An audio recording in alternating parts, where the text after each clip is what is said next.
Usec, please, I invite you to reread the law. 10B, immaterial of collection. So, kulang kayo ng 4B kasi nagkamali kayo, binigay nyo agad, ginasta na agad. So, babayaran nyo sa amin. Ayaw ibalik eh. Ayaw ibalik. O, sino magbabayad?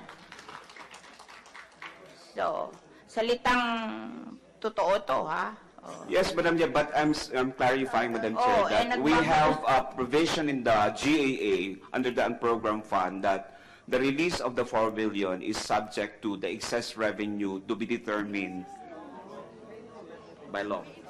Basahin mo, please. Basahin mo, liwanag sa bata. Ikaw na. Napapagod na ako. Nakakainis kayo, ha? Andito.